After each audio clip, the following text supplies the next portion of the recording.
चरणामृत का महत्व।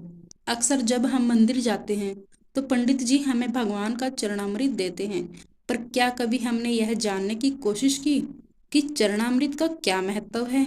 शास्त्रों में कहा गया है, अकाल मृत्यु हरणम सर्वव्याधि विनाशनम विष्णु पदोतक पित्वा पुर्जन्म न विदते।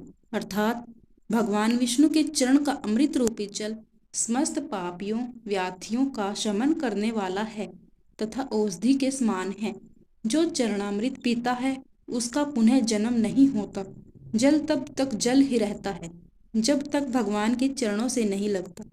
जैसे ही भगवान के चरणों से लगा तो अमृत रूप हो गया और चरणामृत बन गया। जब भगवान का वामन अवतार हुआ और वे राजा बलि की यज्ञशाला में दान लेने के लिए गए, तब उन्होंने 3 पग में 3 लोक नाप लिए।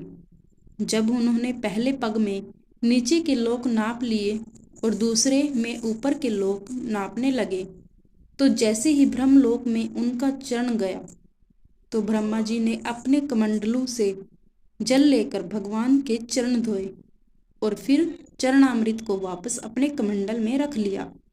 वह चरणामृत गंगा जी बन गई, जो आज भी सारी दुनिया के पापों को धोती है। ये शक्ति उनके पास कहाँ से आई? शक्ति है भगवान के चरणों की, जिस पर ब्रह्मा जी ने साधारण जल चढ़ाया था, पर चरणों का स्पर्श होते ही बन गई गंगा जी। जब हम बांके बिहारी जी की आरती गाते हैं तो कहते हैं, चरणों से निकले गंगा प्यारी, जिसने सारी दुनिया तारी। धर्म में इसे बहुत ही पवित्र माना जाता है तथा मस्तक से लगाने के बाद इसका सेवन किया जाता है। चरणामृत का सेवन अमृत के समान माना गया है। कहते हैं, भगवान श्री राम के चरण धोकर उसे चरणामृत के रूप में स्वीकार कर केवट ने न केवल भवबाधा से पार हो गया, बल्कि उसने अपने पूर्वजों को भी तार दिया। चरणामृत का महत्व सिर्फ धार्मिक ही नहीं, चिकित्सीय भी है। चरणामृत का जल हमेशा तांबे के पात्र में रखा जाता है। आयुर्वेदिक मतानुसार तांबे के पात्र में अनेक रोगों को नष्ट करने की शक्ति होती है, जो उसमें रखे जल में आ जाती है। उस जल का सेवन करने से शरीर में रोगों से लड़ने की क्षमता पैदा हो जाती है तथा रोग नहीं होते। इसमें तुलसी के पत्ते डालने की परंपरा भी है, जिससे इस जल की रोगनाशक क्षमता और भी बढ़ जाती है। तुलसी के पत्ते पर जल इतने परिमाण में होना चाहिए कि सरसों का दाना उसमें डूब जाए।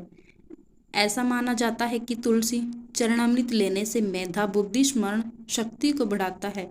इसलिए यह मान्यता है कि भगवान का चरणामृत औषधि के समान है। यदि उसमें तुलसी पत्र भी मिला दिया जाए तो उसके औषधीय गुणों में और भी वृद्धि हो जाती है। कहते हैं, सीधे हाथ में तुलसी चरणामृत ग्रहण करने से हर शुभ का या अच्छे काम का जल्द परिणाम मिलता है। इसलिए चरणामृत हमेशा सीधे हाथ से लेना चाहिए। लेकिन चरणामृत लेने के बाद अधिकतर लोगों की आदत होती है कि वे अपना हाथ सिर पर फेरते हैं। चरणामृत लेने के बाद सिर पर हाथ रखना सही है या नहीं, यह बहुत कम लोग जानते हैं। दरअसल शास्त्रों के अनुसार चरणामृत लेकर सिर पर हाथ रखना अच्छा नहीं माना जाता। कहते हैं, इससे विचारों में सकारात्मकता नहीं बल्कि नकारात्मकता बढ़ती है। इसलिए चरणामृत लेकर कभी भी सिर पर हाथ नहीं फेरना चाहिए।